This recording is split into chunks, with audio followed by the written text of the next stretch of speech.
네, 여러분 안녕하십니까. 좀 늦어서 미안합니다. 기다리시게 해서 미안합니다. 12월 17일 화요일 대변인 정례 브리핑을 시작하겠습니다.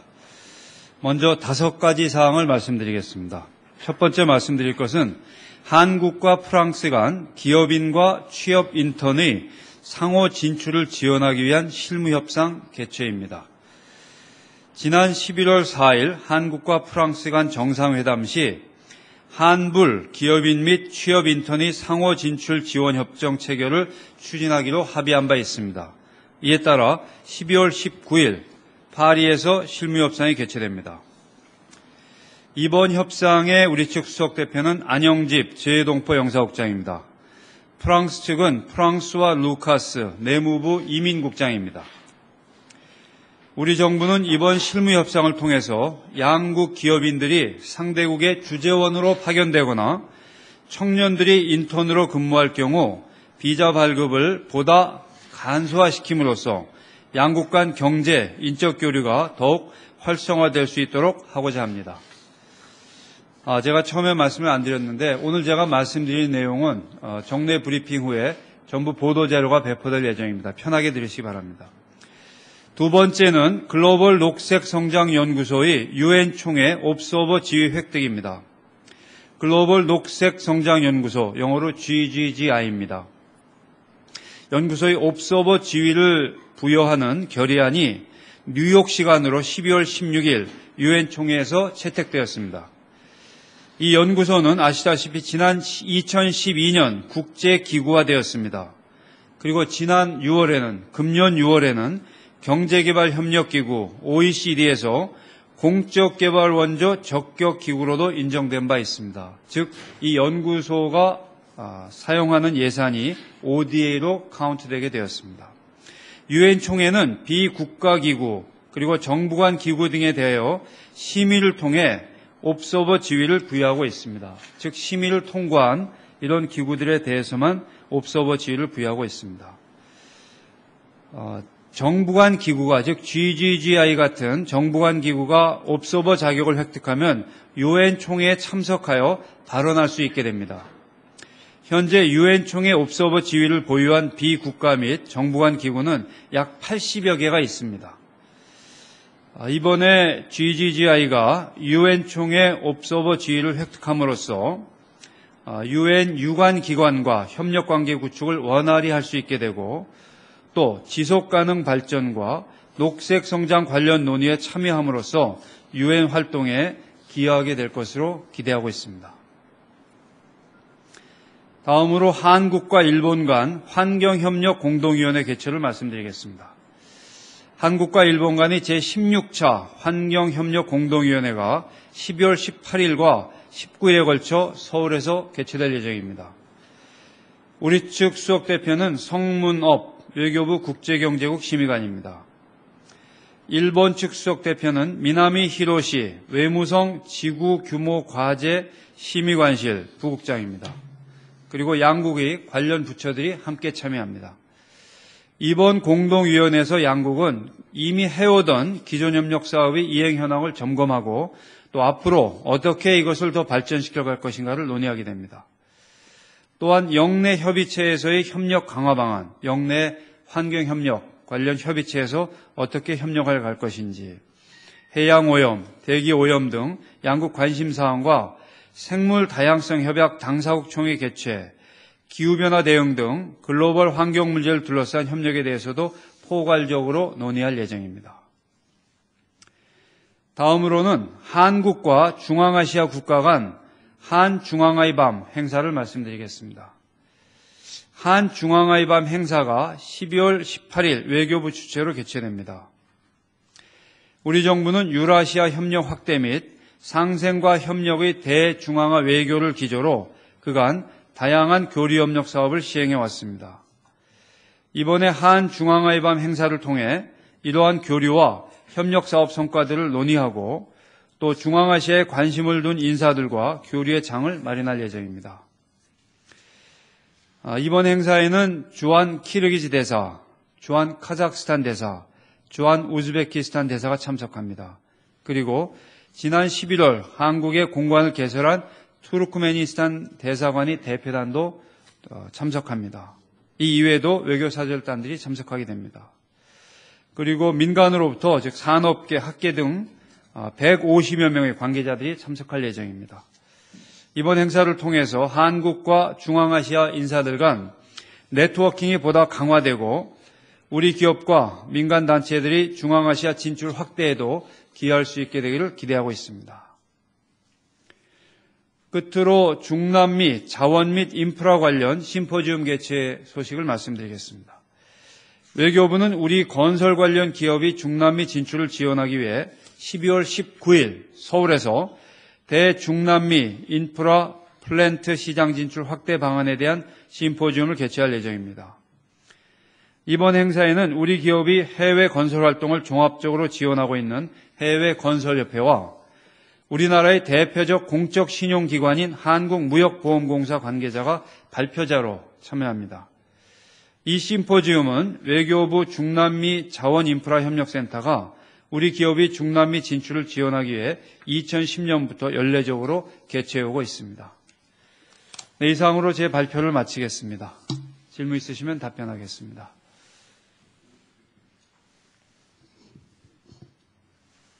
네.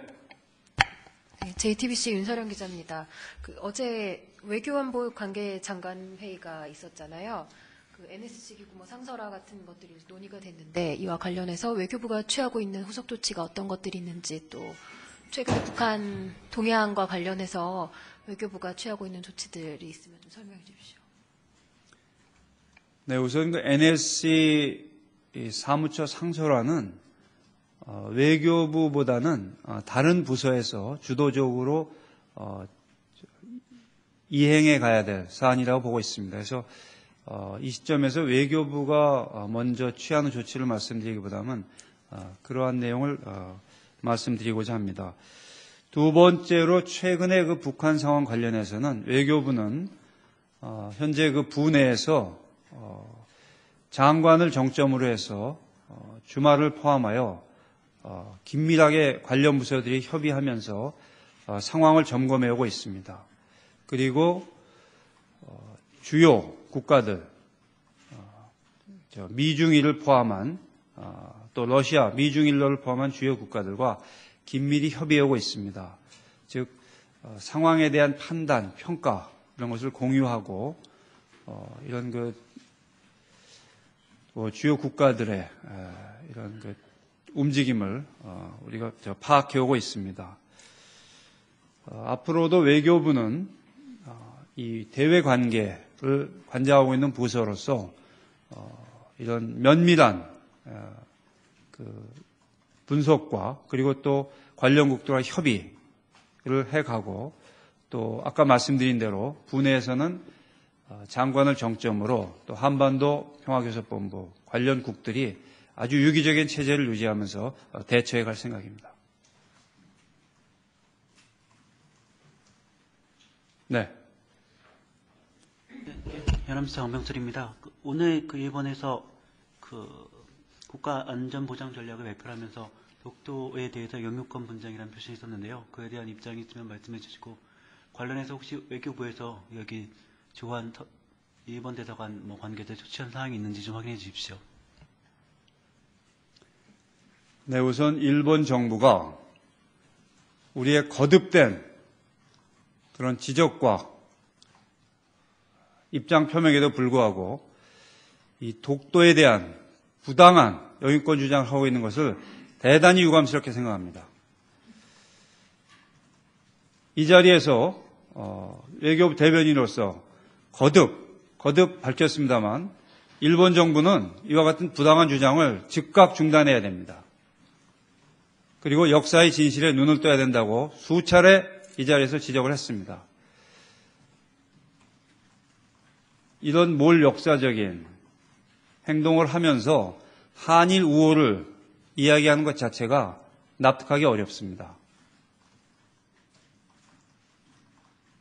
이번 일본 정부가 취한 조치에 대한 우리의 대응은 이 정례 브리핑이 끝난 후에 아마 알려드리게 될 것입니다. 다시 한번 강조하지만 우리 정부로서는 이 엄연한 우리 영토인 독도에 대한 이와 같은 일본 정부의 부당한 발언, 주장, 그리고 몰역사적인 이런 조치에 대해서 조치를 도저히 용납할 수 없습니다. 즉각 이러한 주장들을 철회할 것을 다시 한번 강력히 요청합니다.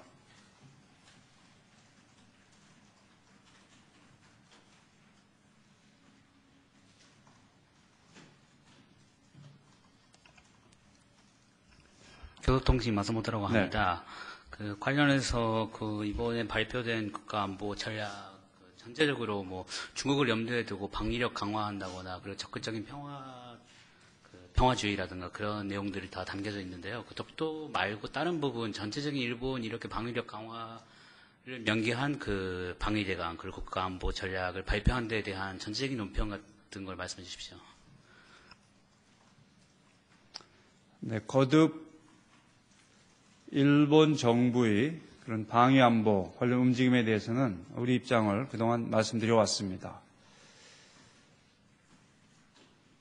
이 지역의 안정이 저해된 일은 없어야 할 것입니다. 그리고 평화헌법의 이념 그리고 전수방위의 원칙을 존중하면서 투명한 방향으로 이루어져야 된다는 것이 우리 정부의 입장입니다.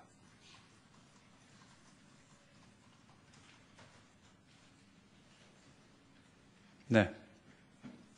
북한 관련해서 말씀하셨던 점 여쭤보면은 지금 북한의 도발 가능성에 대한 외교부의 판단, 특히 4차 핵실험 가능성에 대해서 어느 정도의 가능성이 있다고 보시는지 좀 말씀해 주십시오. 북한이 도발 가능성에 대해서는 외교부가 아닌 그것을 직접 그 문제를 소요 임무로 하고 있는 부서가 밝히는 것이 적절하다고 생각합니다. 북한이 그 4차 핵실험 가능성 관련해서는 북한이 언제라도 핵실험을 실시할 수 있는 그러한 그 상황의 기술적인 준비는 되어 있다고 보고 있습니다. 그리고 정부로서는 관련 동향을 면밀하게 지켜보고 있습니다. 네. 통일뉴스 김치경 기자입니다. 방위비 분담금 협상이 막바지에 이른 걸로 알고 있습니다. 지금 현황과 주요 쟁점 같은 거 소개하실 수 있는 부분이 있다면 소개해 주십시오. 네. 정부로서는 그 한미 간 방위비 분담 관련해서 우리 국내의 다양한 목소리를 감안하면서 협상에 임해오고 있습니다. 그간 그 많은 수차에 걸친 그 회담이 이루어졌습니다. 일부 진전이 있는 것으로 알고 있습니다. 그러나 아직 완전 타결은 이르지 못하고 있습니다.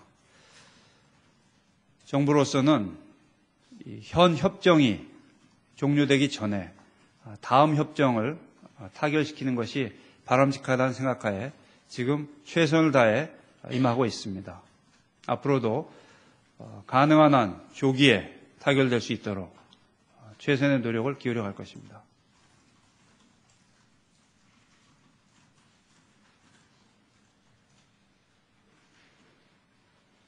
네.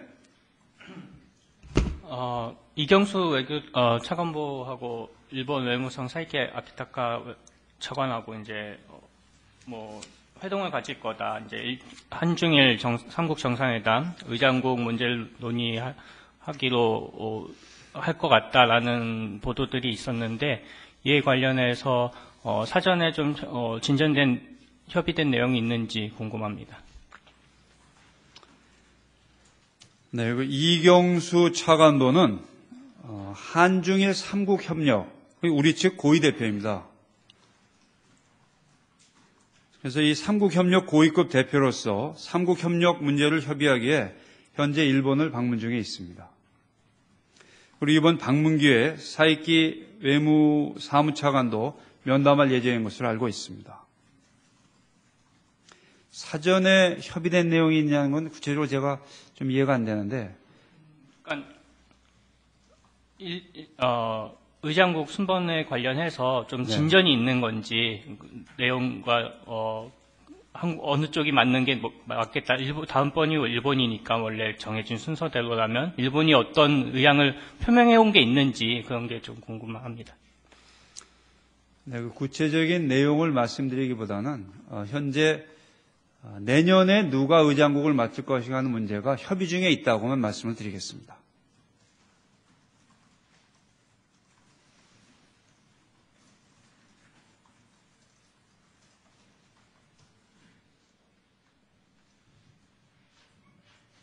네.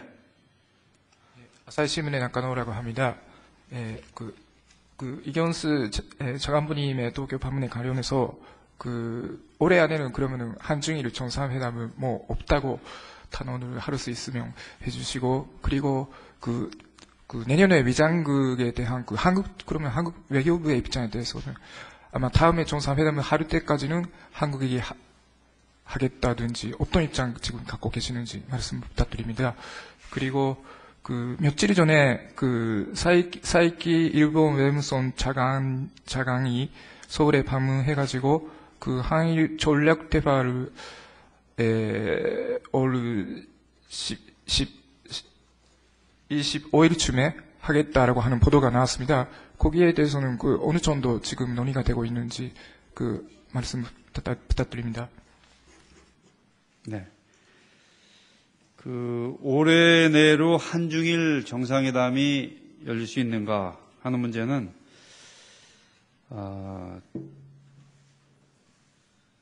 아시다시피 제가 미래를 예측하는 능력은 없습니다. 그렇기 때문에 단언해서 말씀드릴 수는 없습니다. 두 번째로, 내년에 누가 의장국을 맡을 것인가에 대한 한국 측 입장을 물어보셨는데, 그 문제는 조금 전에 말씀드렸듯이 협의 중에 있습니다. 그렇기 때문에 나중에 정리가 되면 정리해서 말씀드리는 것이 낫다고 생각합니다. 늘 이 자리에서 말씀을 드립니다만 그 과정을 전부 소개해드리기가 어려울 상황이 많습니다. 어려울 때가 많습니다. 그리고 그것이 오히려 혼선을 불러일으켜오고, 그렇기 때문에 정부로서는 이야기가 정리가 되면 그 시점에서 종합적으로 설명을 드려오고 있다고 생각을 합니다. 앞으로도 이 문제도 그러한 방향으로 대처할 것이라는 점을 이해해 주셨으면 합니다. 그리고 사이키 일본 외무성 사무차관이 방한해서 우리 측 외교부 1차관하고 전략 대화를 하는 문제는 아직 날짜나 의제가 확정된 것이 없습니다. 그렇기 때문에 그것도 결정이 되면 말씀드리고자 합니다. 네.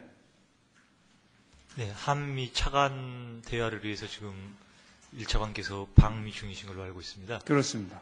그 일정과 주요 의지 같은 거 소개하실 수 있는 것 좀 알려주시기 바랍니다.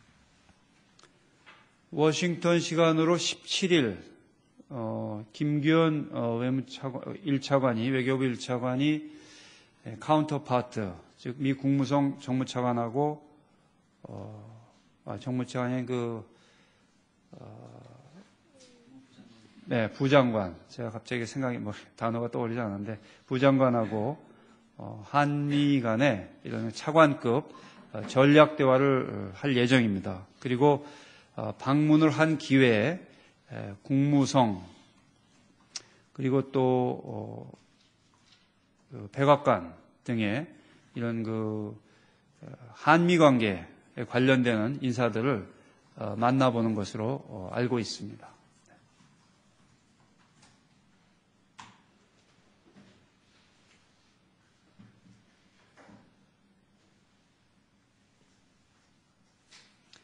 그리고 궁금해하시는 이 방미 결과는 아마 적절한 기회에 현지에서 어느 정도 설명이 있지 않을까 생각을 하고 있습니다. 네.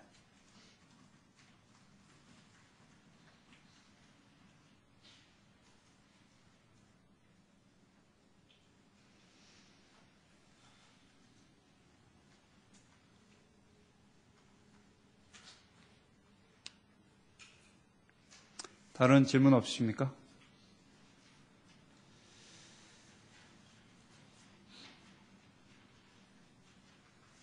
네. 그러면 마치기 전에 아까 그 질문하신 그 일본의 이 국가안보 전략인가요? 거기에서 우리 영토인 독도에 대해서 언급한 것과 관련해 다시 한번 강조를 하고자 합니다. 일본 정부 그리고 이 정계에서 이러한 부당한 주장 빨리 중단해야 됩니다. 그것이 한일 우호의 길입니다. 이 점을 다시 한번 강조하고자 합니다. 네, 마치겠습니다.